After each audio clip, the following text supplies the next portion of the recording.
Thank you, Rory. It's a delight to be here on this very special occasion in Sydney, and deeply impressed by the Australian Navy's organization of this massive gathering here the last few days. Yesterday, we heard about the Asian century being the maritime century. I think the central idea out there, is for the first time, you have the Asian powers in a position to influence their own maritime environment. More popularly known as the Vasco da Gama age, where the European great powers came and shaped the maritime environment in Asia. Now, with the growth of Asia, Asia's power, and the emergence of new powers in Asia, and their growing determination to build strong navies, we are at a very different moment in this part of the world. And I think as the Asian powers build big navies, of course, India is going to be one of the key players in this part of the world in terms of expanded naval engagement. Now, over the last 2 decades, India has steadily expanded its its naval capabilities. It's begun to engage. That's the word this morning, engagement. Its engagement has spanned the entire Indian Ocean and beyond. Some of its naval diplomacy has stretched from southern Africa to South China Sea, from Eastern Mediterranean to the East China Seas. So what you have is almost like a burst of activity. The last 20 years, the Indian Navy has been in the forefront with a significant diplomatic engagement with many countries of the littoral and beyond. Morning, we talked about Ken Booth's book. In fact, many things he talks about in terms of naval diplomacy. What do countries do with naval diplomacy?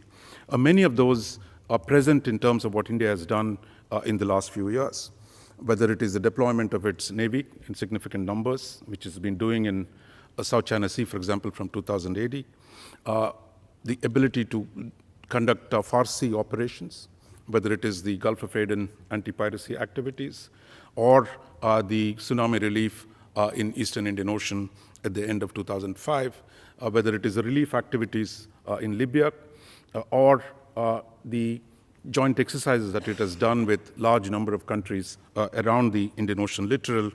All these are classic acts of naval diplomacy. What I propose to do is, in my paper, essentially explain the sources of India's naval diplomacy that's begun to emerge. Try to understand what is the maritime imperative that is driving India today, and then look at some of the policy transitions that India must complete to be an effective player in naval diplomacy in this part of the world. The Indian Navy has seized the big moment. It is very active. But I think our rest of our political system, or bureaucratic class, still have to catch up in terms of getting that shared all-government vision in terms of how the Indian Navy can be used for diplomatic and political purposes. First, looking at the essential source of India's maritime engagement in the last 2 decades, it is the source of it is really the historic transition that India has made from being a closed economy to an open one. That it is not a surprise that India's naval diplomacy has accompanied India's opening up to the world. Because till 1991, for nearly 4 decades, 5 decades, India was largely a closed economy. And the reforms that India has done since the last 2 decades are the ones that have created the basis for expanded naval engagement. And what this has done, the transformation of the Indian economy has fundamentally changed the nature of India's interests. Just to give you one example, 3 decades ago, India's total two-way trade was around $30 billion annually. We're talking about a whole year, $30 billion a year. Now, last year, we've done $750 billion. You can multiply it about 25 times, whatever it is, the growth. And that the dramatic expansion of the Indian trade, you also recognize, if you look at the volume of trade and related to the GDP, Out of a GDP of 1.8 trillion, if $750 billion is the imports and exports, you have 40% of India's GDP today is exposed to the global economy. This is an extraordinary condition. It's not the condition that India was in 20 years ago. And it is this change in the nature of the Indian economy, with this dramatic exposure to the rest of the world, fundamentally alters the way India will eventually define its national interests, and more importantly, the recognition that this dispersed global interests of India demand a strong navy and greater naval engagement with the rest of the world. Of course, this new emphasis on navy is a departure from the great continentalist tradition that India has had, and it is still a struggle for many of us within the country to come to terms with the new maritime imperative, but there we are beginning to embark on this journey. So the Indian naval diplomacy, as I said, has been very active, but there are at least 5 policy transitions that India has got to make. And I think this is work in progress, and the struggle continues in terms of the debate within and the contending arguments between different parts of the Indian government. The first transition that India must do is to move from the traditional emphasis on strategic autonomy to one of gaining strategic influence. Autonomy is for those who want to insulate themselves from the influence of the rest of the world. But given the nature of the Indian economy today, what India needs is the ability to influence the outside world. But the logic of this is fundamentally different, and I think the challenge today in India is, while the traditionalists will continue to talk about non-alignment, strategic autonomy, those navalists at least are beginning to say, look, we got to engage the world, we got to change the world, we got to influence the world in a way that our economy can grow and our interdependence with the rest of the world can be managed. And this also leads to the whole question that some in the world today see India as a potential balancer of the major powers in this part of the world. But the traditionalists would say, look, we don't want to get into the game. We want to limit ourselves to being neutral or non-aligned in the contestation between the great powers. But what Indian naval diplomacy has laid the foundation for is one in which India can influence and shape the future maritime balance of power in this part of the world. The second transition I think India will need to do is the traditional emphasis on sea denial to one of power projection. Now, in the past, India's emphasis was on the territorial defense of its own waters and to deny them to the others. And at that point, I think you had this whole emphasis on the Indian Ocean as a zone of peace and how the great powers must keep out of the Indian Ocean. But today, when the Indians are talking about, at least the navalists talk about India's interests now stretching from the Aden to Malacca, and the need to protect those interests demands a very different approach. And that's why you've seen the tension between those who say, we got to stay home, protect your own waters, to those who are arguing that India has an opportunity today to shape, to influence outcomes around the Indian Ocean littoral. Now, one of the issues relating to power projection, of course, we're still some distance away from it.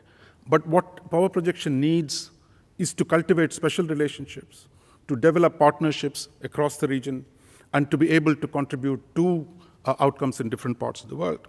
And some of that we're beginning to see where the Indian Navy has established relationships for the ability to operate far from its shores. Because once India is doing far sea operations, to be able to carry them out effectively, it needs building special relationships, which of course runs counter to the traditional notion of neutrality and non-alignment. The third transition that India has to complete is one from the traditional emphasis on national security to one of contributing to regional security. Because historically, as part of our tradition of non-alignment and self-reliance, the emphasis was on our own security. But today, this idea that India can be a security provider in the Indian Ocean region. And that idea is gaining ground, and that involves actually expanding naval assistance, helping smaller countries to build their capabilities, and creating a range of instruments that would contribute to, that would help India to contribute to the regional security. For example, in the morning, I mean, if you go back to Ken Booth, he talks about naval aid. India's naval assistance has significantly increased. It has been giving ships to some of the smaller countries. There's more training today that India does to across the board from Vietnam to Seychelles, that India today is engaged and embarked on providing naval aid, naval assistance in ways in which it would be unthinkable 2 decades ago. But still, there are much more to be done for India to be able to effectively contribute to regional security. It needs better instruments. It needs a stronger domestic defense industrial base. It needs the capacity to export arms. Many of those are still absent in India, but then that is the direction in which I believe India will eventually move. That brings me to the fourth transition that India has to do. That is the traditional emphasis on extending sovereignty over its territorial seas, or seas adjacent to it, to one of today emphasizing the maritime domain as a global commons. Those of us in the Law of the Sea who participated in the 70s, the emphasis was on extending the Indian territorial sovereignty into the waters. And that's partly the reason why you had the whole range of 200 nautical mile extended economic zone and all the other developments that came. But today India is talking about, the Indian Navy's maritime strategy says, freedom to use the seas. Spoken like a true trading nation. All major trading nations, it's not about closing your waters. It's about keeping the waters of the world open. That's a fundamental shift, mental shift. We hope one day the Chinese will get there as well. But the fact that imagining the world's waters as a single whole, and that they must be available for use by everyone. This is a very different approach than the approach that India had taken in the past. And we see some of that beginning to emerge in the Indian debate. So the shift from territorialization to envisaging a global maritime commons is an important one. But of course, this again needs to go much further in the coming years.